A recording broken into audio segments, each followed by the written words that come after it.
Eh, saan dito yung kwarto ni Aaron Ignacio? Yung 702. Ano lang nga ba sinasabi ko eh?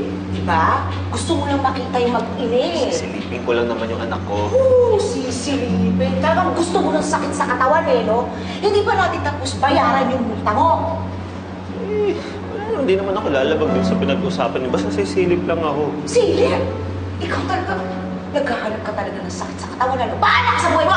Nasa ospital tayo. Bahala ka rin sa buhay. Huwag mo sinasagot ang ganyan eh. Punta mo ang katabi mo sila ang pantay. Pantayan mo! Oo na! Punta sa baba! Malaki talaga ang utang na loob namin kay Fred. Kaya ayoko siya nasasaktan eh. Pero sis, syempre, si Ivan yung pinalaya mo eh. Syempre, we're hurt yung lolo mo. Si Sir Fred pala. Alam ko naman yun eh. Kaya nga nag-sorry na ako, pero sama pa rin naman yung loob niya.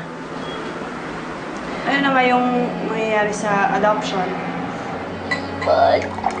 Tatay, mahal.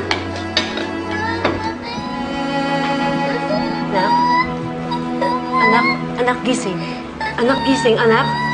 Anak, Ron. Nanaginip ka?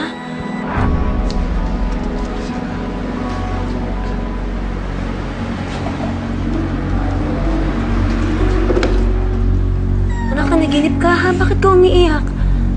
Si tatay, napapalitan niya ako, tay. Basta po siya. Iniwan niya na po ako.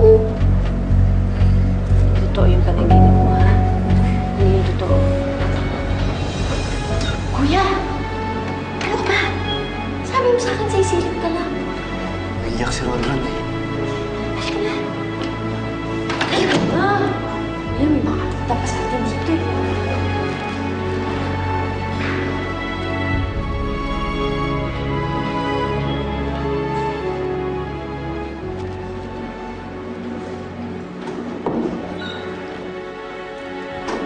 Nagpunta pa rito si Ivan. Tatay, Nakasalubong ko siya, pababa. Dito ba siya galing?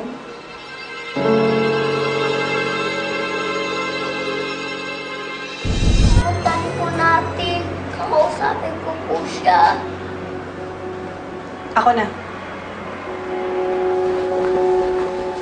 Mama! Sana ako dito kasi. Tatay, sana nagpunta po siya dito.